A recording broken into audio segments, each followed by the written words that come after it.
안녕하세요. 오늘의 작품은 나의 라임 오렌지 나무입니다.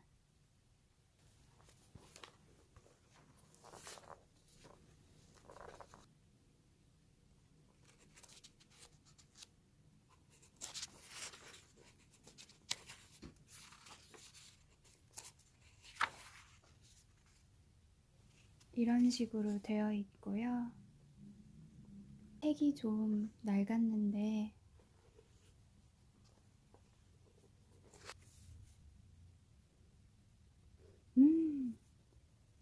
정말 좋은 냄새가 나요. 오래된 책에서 나는 그 특유의 냄새가 있거든요. 아는 분은 아실 거예요.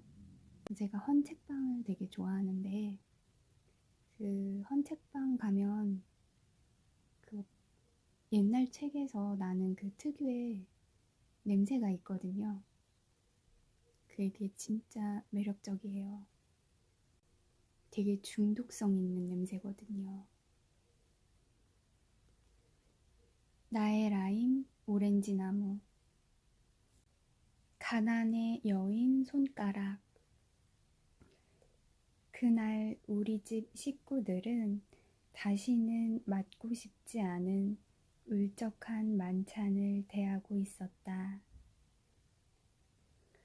축복을 알리는 제야의 종소리가 들려오는데 모두들 말없이 식사를 했고 아빠는 구운 빵을 조금 입에 댔을 뿐 면도도 하지 않았다.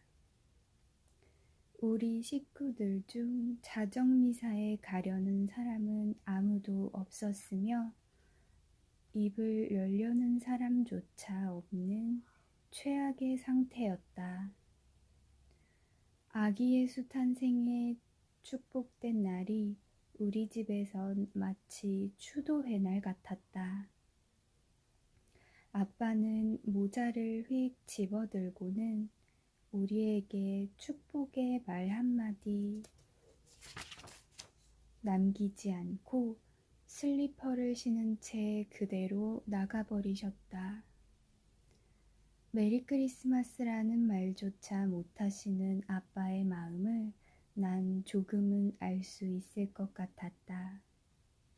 딘딘야 할머니는 손수건을 꺼내 눈물을 훔치면서 에드문드 아저씨께 돌아가자고 말씀하셨다. 에드문드 아저씨는 또또까 형과 내 손에 차례로 500레이짜리 은전을 쥐어주시고 더 많은 돈을 주지 못해 미안한 듯 우리를 쓰다듬어 주셨다. 그 돈은 시내에 있는 자신의 아이들에게 주려 했던 것인지도 알 수 없었다. 나는 아저씨를 껴안아 드렸다. 그것은 성탄절 밤의 유일한 포옹이었다. 아무도 즐거운 축하 인사나 포옹을 하려고 하지 않았다. 엄마가 살며시 방을 나가셨다. 엄마는 혼자 숨어서 울고 계시리라. 다른 식구들도 모두 울적해 있었다.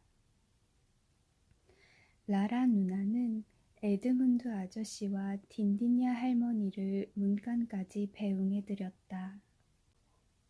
그리고 두 분의 뒷모습을 바라보며 중얼거렸다.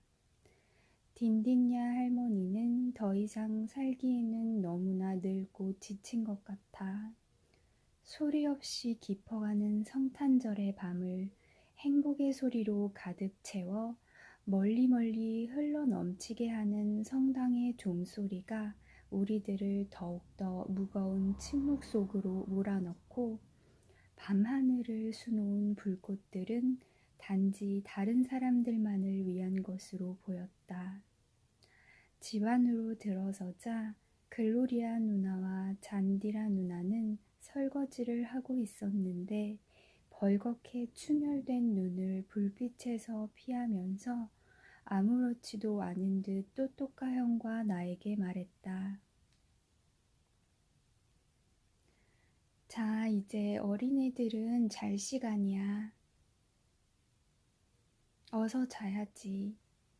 이렇게 말하며 글로리아 누나는 이미 커다란 슬픔을 맛본 우리도 이제는 단순한 어린애가 아니라는 걸 깨닫고 있었다. 이 모든 슬픔은 전기회사가 전기를 끊어버려 대신 켜놓은 등잔불이 죽어가고 있기 때문이기도 했다. 가장 행복한 사람은 손가락을 입에 물고 잠든 어린 왕 루이스였다. 나는 이 녀석의 발 밑에 망아지를 놓아주었다. 귀여운 루이스, 그의 머리를 쓰다듬으며 나는 강물처럼 부드럽게 속삭였다. 우리의 작은 꼬마 녀석아, 집안이 온통 어둠에 잠기자 나는 나지막하게 물었다. 구운 빵 맛있었지, 또또까 형? 난 몰라. 한 입도 안 먹었어. 왜? 목에 뭔가가 걸려서 아무것도 넘길 수가 없었어. 자, 잠이나 자자. 잠들면 다 잊게 돼. 나는 침대에서 일어났다. 너 어딜 가려고 그러니, 제재? 문 밖에 운동화를 내놓으려고. 차라리 그만두는 게 더 나을 거야. 그래도 놓아볼 거야. 난 선물을 받고 싶어. 단 하나만이라도. 그러나 새 것이면 더 좋겠어. 꼭 나를 위한 선물 말이야. 또또까 형은 반대쪽으로 돌아 누우며 베개 밑에 머리를 파묻어 버렸다. 다음 날 눈을 뜨자마자 나는 또또까 형을 불렀다. 같이 보러 안 가겠어? 난 안 가. 그럼 나 혼자 가보고 올게. 문을 열어보니 운동화는 나의 실망을 기다리는 듯 텅 비어 있었다. 또또까 형이 눈을 비비며 다가왔다. 거봐, 내가 뭐랬니? 내게는 아무 말도 들리지 않았으며 머릿속은 무어라 말할 수 없는 감정으로 꽉 차 있었다. 증오, 반항, 슬픔, 그것이었다. 참을 수 없어서 나는 소리를 질렀다. 왜 우리는 이렇게 가난뱅이 아버지를 갖게 되었지? 이렇게 말하며 내가 운동화에서 눈을 돌렸을 때 슬리퍼 한 쌍이 내 눈앞에 멈춰 서 있었다. 슬픔에 젖어 있는 아빠의 눈은 너무나 커져 있어서 방구신의 영화관의 전체 화면만큼이나 크게 보였다. 아빠는 울고 싶어도 울 수가 없는 너무나 심한 쓰라림이 담긴 눈으로 잠시 응시하다가 묵묵히 우리를 지나쳤다. 아빠는 옷장 위에 놓여진 모자를 집어들고 아무 말도 못하고 주저앉아 버린 내 팔굽을 스치고 밖으로 다시 나가버리셨다. 그러자 또또까 형은 내 팔을 때렸다. 넌 나쁜 놈이야, 제재. 뱀처럼 고약해. 그래서 형은 너무나 화가 나서 잠시 말을 잇지 못했다. 난 아빠가 거기 계신 줄 몰랐어. 나쁜 녀석, 인정머리도 없이. 너도 아빠가 얼마나 오래전부터 실직하고 계시는지 잘 알잖아. 그래서 어제 난 아빠 얼굴을 보면서 아무것도 먹을 수 없었던 거야. 알아? 언젠가 네가 아빠가 되면 그런 시간이 얼마나 쓰라린가 알게 될 거야. 나는 울음을 터뜨리고 말았다. 아냐, 난 아빠를 보지 못했단 말이야. 또또까 형, 정말이야. 당장 꺼져버려. 역시 넌 아무 쓸모없는 나쁜 녀석이야. 나는 밖으로 뛰어나가 아빠 다리에 매달려 실컷 울고 싶었다. 얼마나 나쁜 아이였는가를 말씀드리고 용서를 빌고 싶었다. 그러나 무엇을 어떻게 해야 할지 아무 생각도 떠오르지 않았다. 정신 나간 사람처럼 우두커니 서 있다가 힘없이 침대에 주저앉아 구석에 놓여진 여전히 비어있는 운동화를 바라보았다. 물에 둥 뜬 것처럼 갈피를 잡을 수 없을 만큼 내 마음도 텅 비어 있었다. 왜 내가 그랬을까? 더구나 오늘 같은 날. 그렇지 않아도 모두 슬퍼하고 있는데 점심 식사 땐 어떻게 아빠를 쳐다보지? 과일 사라다조차도 못 넘길 거야. 아빠의 커다란 두 눈이 영화의 화면처럼 나를 뚫어지게 보고 있는 것 같았다. 두 눈을 감자 그것은 더욱 커져서 나를 쏘아보는 것이었다.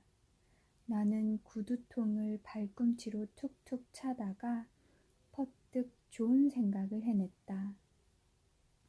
어쩌면 아빠는 나의 잘못을 용서해 주실지도 몰라.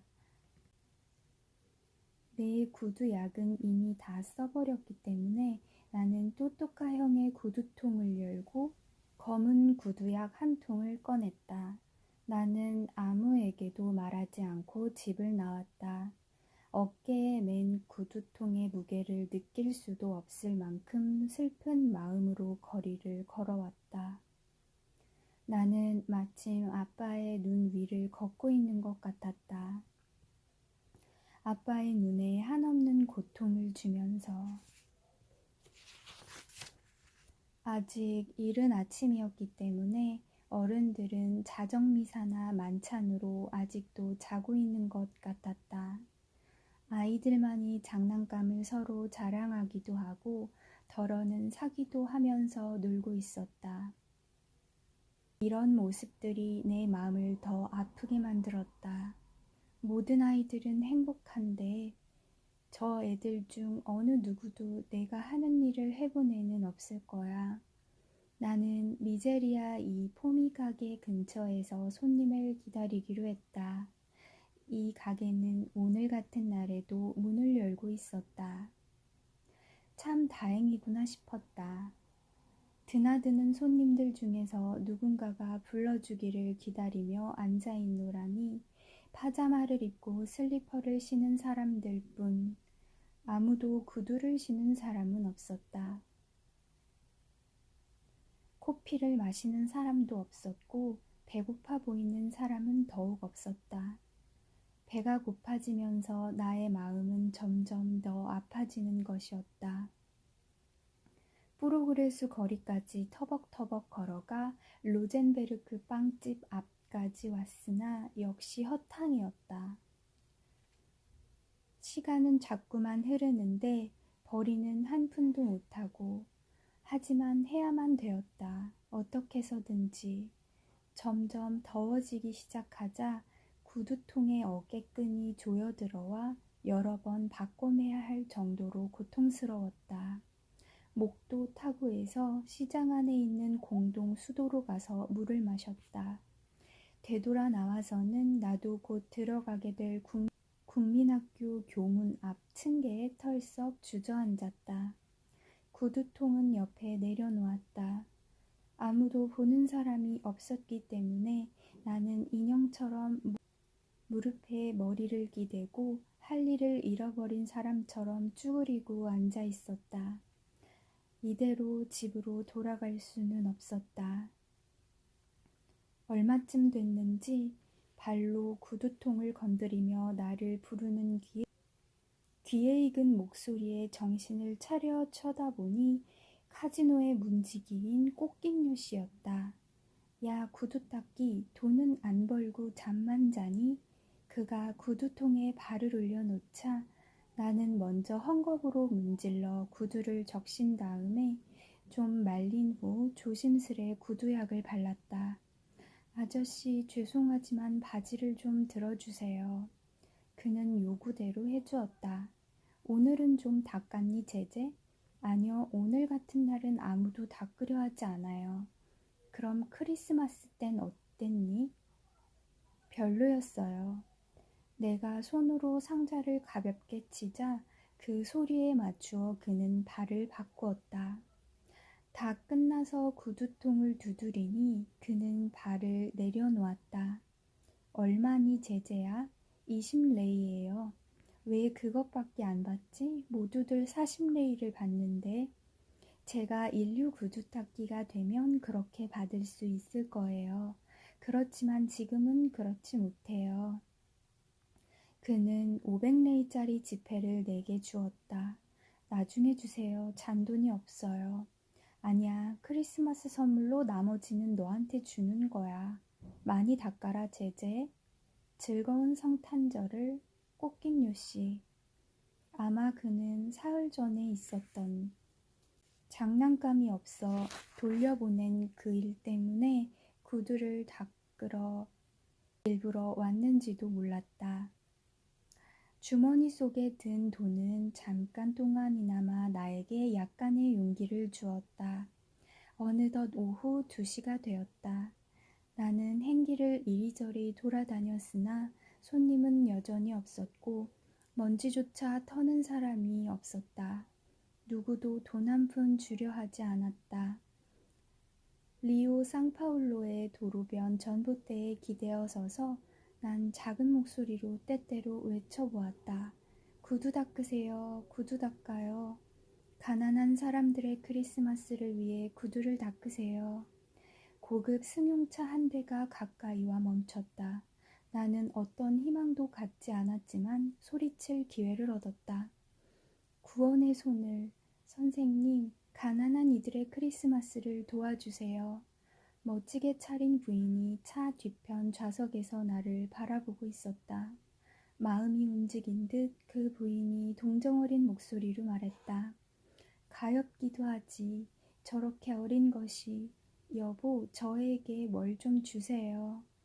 그러나 남편은 마음이 내키지 않는 듯 나를 훑어보았다. 이런 행동은 나빠. 교활한 짓이야. 저 녀석은 자기가 어리다는 것과 크리스마스라는 날을 이용하고 있는 거야. 그렇다 하더라도 나는 도와주고 싶어요. 부인은 지갑을 열었고 차창을 통해 손을 내밀었다. 고맙지만 받지 않겠어요. 나는 거짓말을 하는 게 아니에요.